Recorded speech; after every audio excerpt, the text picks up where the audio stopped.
My name is Paisley, and I grew up in a single-parent home. When I was a child, my dad passed away, so my mom raised me by herself. I never felt sad about having just one parent. Even though my mom was always busy, I admired her because she worked hard to keep the architecture firm she and my dad started running. I wanted to be like her, successful in my career. But one day, something happened that changed how I felt about her. My boyfriend, Matteo, is 3 years older than me. We met at a college party. His family is wealthy, and he got a job at a bank through his family's connections. He works as an elite banker. Since we started dating, he has been generous, giving me gifts and taking me to nice restaurants. He can be a little indecisive sometimes, but he's kind and a great guy. Recently, Matteo and I talked about getting married. I just graduated from college this spring and started working, so getting married right away is difficult. Plus, I want some time for myself, but we both think it would be nice to start a family together soon. Today, I'm meeting Matteo's parents to get to know them and talk about our plans to marry. It's my first time visiting their home. To make a good impression on his wealthy, middle-aged parents, I worked hard on my outfit, hairstyle, and makeup to look charming but natural. I want them to see me as a good match for Matteo.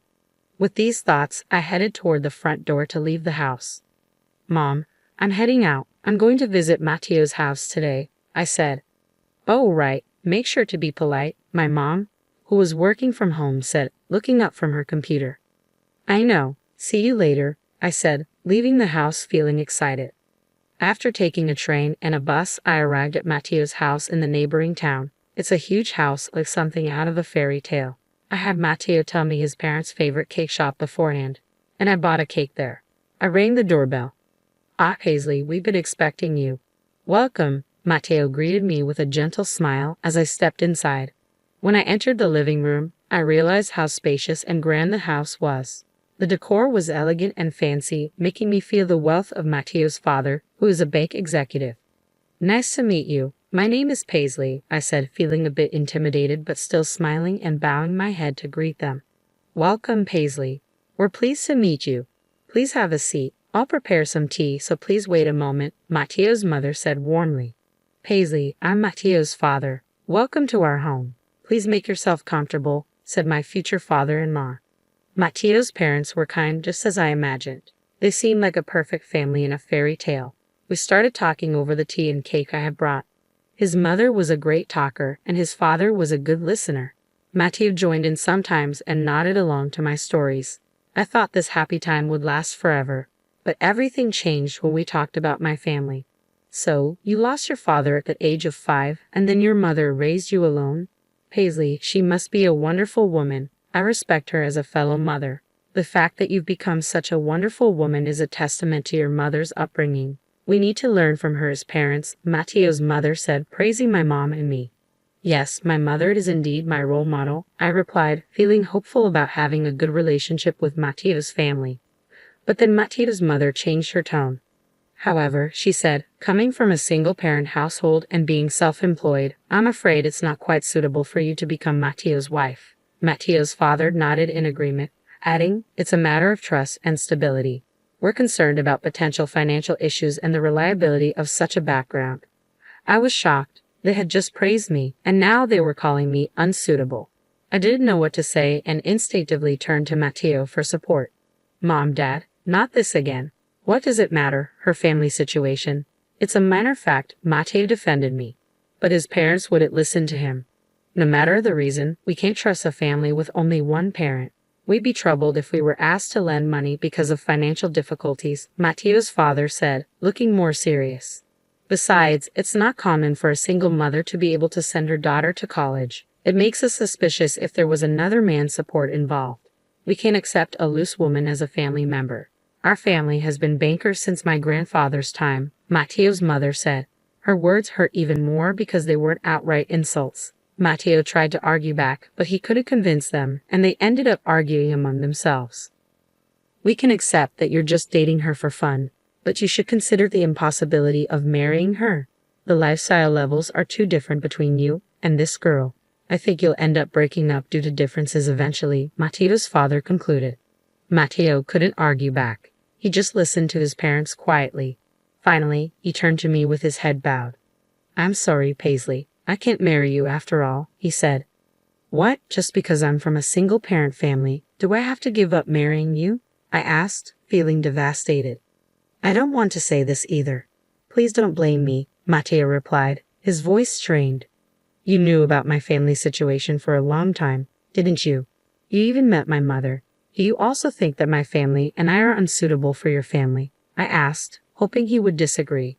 Matteo, who usually struggled to make decisions in situations like this, said nothing. His silence was the clearest answer. He must have thought that marrying me wouldn't be a good match, just like his parents said. I felt sad. I never thought that not only his family, but even Matteo would reject me just because I come from a single-parent household.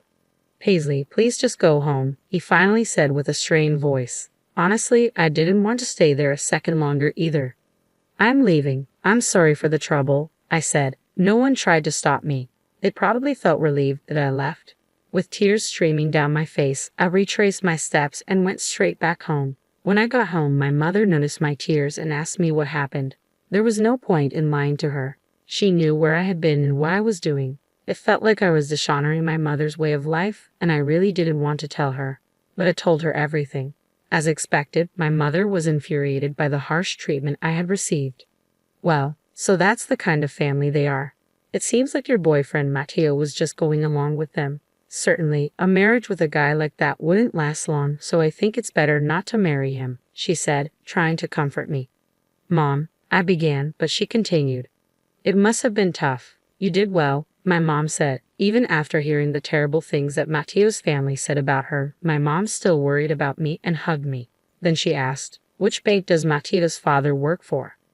I remembered the name of the bank clearly because Matteo often bragged about it. When I told my mom, she seemed to understand.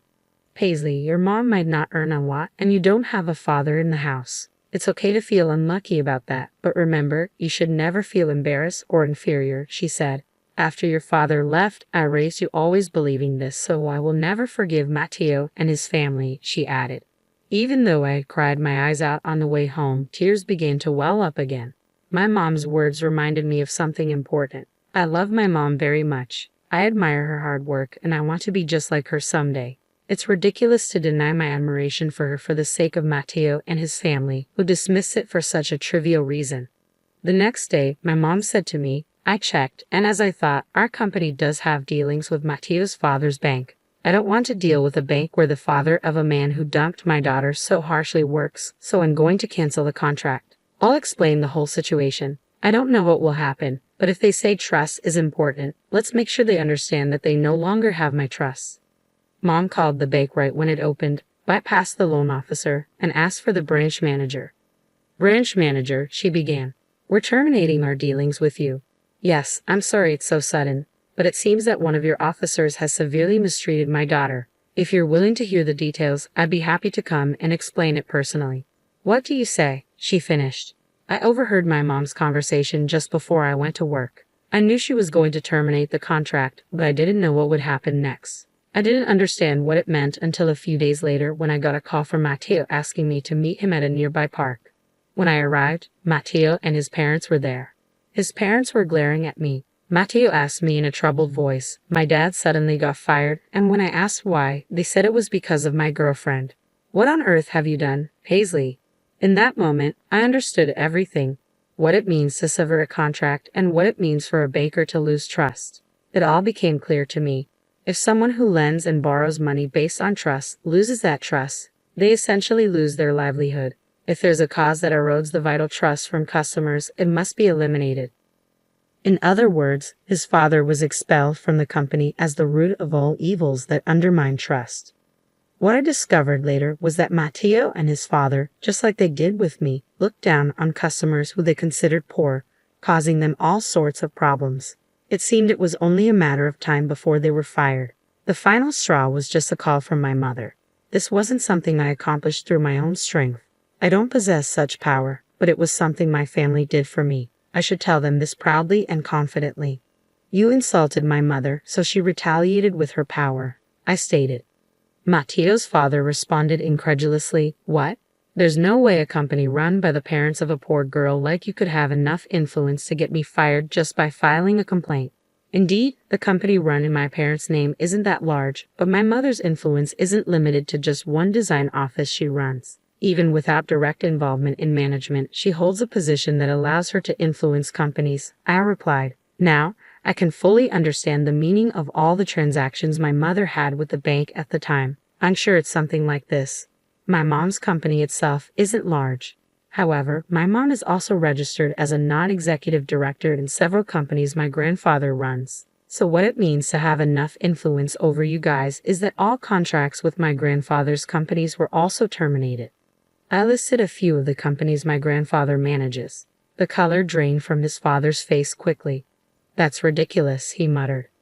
There's nothing strange about it, I said. After all, he's my grandfather, right? Why would he want to deal with a bank that disrespected his granddaughter and daughter? It seemed they finally understood why they were fired so suddenly. Their attitude completely changed. They fell to their knees right there, pressing their foreheads to the ground and sobbing. Even with this spectacle in front of me, I could only think of them as pitiful. Matteo clung to me, begging, Paisley, I'm sorry for everything. I was truly serious about wanting to marry you. I just thought you should go home for a while because my parents were being difficult. He was making excuses, trying to save himself. But I was done with him. I shrugged off his weak arm and told him, my mom is amazing, isn't she? She's my role model. I don't want anything to do with you anymore. I really hate you now for disrespecting her. I'm going home because my mom worries. Goodbye, and please never contact me again. I turned and walked away. Too weak to chase after me, he could only watch silently as I left, kneeling on the ground just like his parents. After that, his family, now unemployed, couldn't maintain their lifestyle. They started selling their cars and luxury goods one by one, and eventually, they even had to sell their house. Hearing this from my mom and grandpa, who heard through the bank, I felt deep down that I dodged a bullet by not marrying him. He will likely continue to struggle with his pride and financial issues. I hoped he would learn to live within his means, and my mother and I laughed about it. As for me, I just started working. There are more things I can't do than things I can, but I've learned a lot from this experience. Of course, I want to be better at choosing a partner, but I also want to become stronger myself. My goal remains unchanged. I want to be a successful, strong working woman like my mother. To protect and support my family like she does, I want to work hard every day to become a strong woman.